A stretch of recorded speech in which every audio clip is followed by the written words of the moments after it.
Hey, Nation, back with Danny and David, the twins. How you guys doing?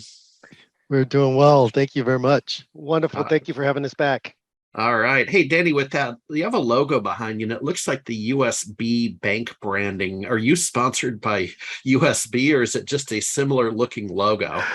I wish we were. We need more sponsors, but no, it's a similar logo, but we are really excited to have our logo in the background. We're really excited about potential new sponsors. So you can also sponsor us on um, any of the things that we have. So we're really excited about that.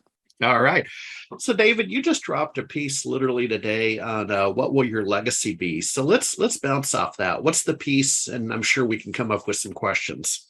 That's a great question. And what Dan and I talked about in our most recent episode was called leaving a legacy. And we wanted to address how leaders, business owners, members of the C-suite, we all have legacies that we're building. We might be looking at them from a positive perspective, they might be in a negative perspective, but regardless of where you are, you can build a positive, long-lasting legacy. And that's what we covered in our podcast episode. We've talked about everything from great legacies that we can look at in the past as examples, bad legacies, and then 5 simple exercises you could do to help build your legacy when you think about the next generation. Yeah, yeah, interesting. So Danny, maybe you lay out a couple of them, what 1 through 5, or 1, 2, 3, or I'll let David list the top five, but really at the end of the day, it's all about making sure that you are consciously aware. A lot of times we think that you can only leave a legacy if you're a millionaire, a billionaire. You can get a street named after you, a building named after you, a college and a university named after you. But no, you can leave a legacy today with your people, and your people can actually live out what you started. You don't have to wait until you become a multi-billionaire to leave a legacy. You can start today. So we gave 5 good practicals for that. Dave can go over that if you want, but it's a yeah, really simple process in order to make it happen, because each of us today, whether we like it or not, we're leaving a legacy even with our children. So it's very important to just keep it simple. yep. All right. Well, yeah, Dave, lay it out. Sure. The simple exercises that Dan and I established in that episode included number one, write your own eulogy. And so if you were Ah, going to be able to be there at your funeral, what would you say about yourself? And then the kicker is, are you living that out now? And if you're not, then make those changes. So the first exercise is write your own eulogy. The second exercise is imagine you 5 years, 10 years, or even 10 years down the road interviewing yourself. What questions would you ask of you? Your accomplishments, things that you've done, the impact you've made on your community. Interview yourself. The third exercise is simple. Make a bucket list. Write out a bucket list and make sure you answer the 2 questions of will you have any regrets and will there be anything undone or left unsaid in your life? And then go live it out. Don't wait till you retire. Don't wait till you're near your deathbed. Go live out your bucket list. The fourth is write a letter or create a video for your children or your employees. Think about walking your daughter down the aisle. If you couldn't be there, what would you want your daughter to know about you? Do the video for her, do the letter for her, or even do one for your employees to let them know how proud you are of their involvement in the efforts to build your organization. And then the fifth one is simple. Do a corporate cultural assessment. When was the last time you ever had that done? Because having this done by independent, non-biased company will be able to show you if you're on the path to building the type of organization you want, thus impacting the legacy you want to build. Your company, your organization, your people will actually reveal if you're building the right type of legacy. yeah, yeah. I had this talk in a different variation recently. Danny, as you know, I beat the heat and went back to Seattle for essentially the month of August. And it's all good, business and pleasure. And I was talking to my sister and her husband, and they're going through some transitions. Sold the big house up north of Seattle at Sandpoint back in April. Perfect timing before the rates. And they're in transition, right? They're a little bit older than myself and deciding what to do. And what I found when I explained to them, I'm pretty comfortable with where I sit today. So I sit today in the Texas Hill Country, about 30 miles west of Austin, and on a thing called Creek Road, which is gorgeous for biking and so on. And I said, that's it. I'm done. Hopefully a relatively young age and more years to come. But it was interesting that they were uncomfortable with that specificity. And then I thought about it more in the flight home. And I think Westerners are uncomfortable with I have the final answer. It's not quite the right way to say it, but you know what I'm saying?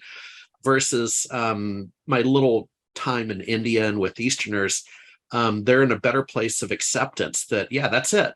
And I don't know, I want you two to bounce off that, because they were a little startled that I could sit here and make that decision, that I don't have to move again. I mean, I'm done. I love the where you're at in your phase of your career as well, and how you've built a legacy with SMB Nation. You continue to build a legacy now in the cannabis space. So Yeah. there's some great. We should be interviewing you, because you're actually doing some great, phenomenal work. But you're absolutely correct. If you look at the way things are going in America, you now are looking at more and more people looking at Eastern medicine as well. So there are going to be some more philosophies around the world, and the world is so much bigger than just the U.S.